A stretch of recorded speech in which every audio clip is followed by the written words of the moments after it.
আসসালামু আলাইকুম। আজ আমরা জানবো পৃথিবী কিসের উপর বাসে, বিজ্ঞান ও কোরআনের চোখে এই রহস্যময় প্রশ্নের উত্তর।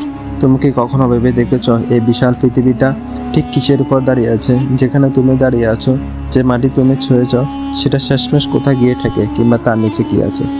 চলো আজ আমরা ভেবে দেখি, বুঝে নিই পৃথিবী কোথায়, কিভাবে এবং কিসের উপর বাসছে। পার্ট 1, বিজ্ঞানের চোখে পৃথিবীর অবস্থান ও ভাসমানতা।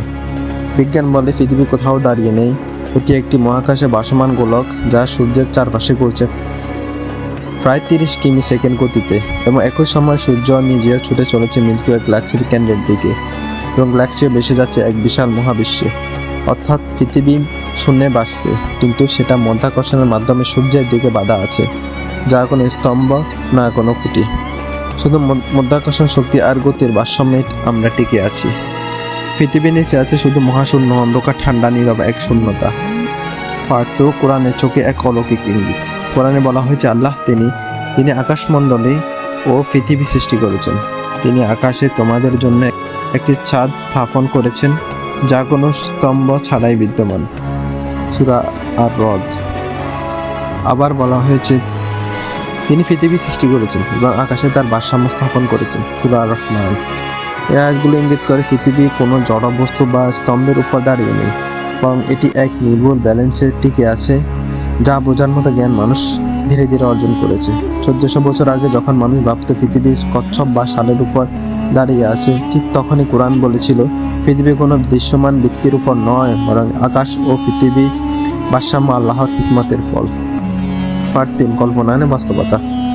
তুমি এখন ভাবতে পারো শূন্যে বেঁচে থাকে এক মহাগোলকের উপর আমরা কিভাবে বেঁচে আছি? উত্তর, গ্র্যাভিটি অর্থাৎ মাধ্যাকর্ষণ। এই শক্তি আমাদের মাটিতে ধরে রাখে, সাগরকে ঠেলে দেয় না আকাশে, এবং বাতাসকে রাখে ঘিরে। তবে এই ভারসাম্য যদি একটু নষ্ট হয়, যেমন পৃথিবীর কক্ষপথ একটু হেলে যায়, তবে আমরা হয়তো সূর্যের মধ্যে পুড়ে যাব, অথবা ছিটকে চলে যাব ঠান্ডা অন্ধকার মহাশূন্য।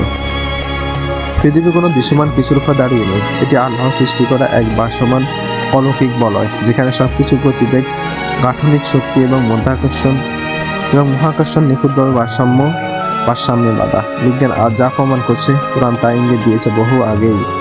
তাহলে কি তোমার কি মনে হয়, এত নিখুঁত ভারসাম্য কি এমনি ঘটেছে, নাকি এর পেছনে আছে এক সর্বজ্ঞান অসীম শক্তিদল স্রষ্টার পরিকল্পনা? আকাশের দিকে তাকাও, ভেবে দেখো পৃথিবী কেবল এক গ্রহ নয়, এটি এক নীরব সাক্ষী সৃষ্টিকর্তার অস্তিত্বের।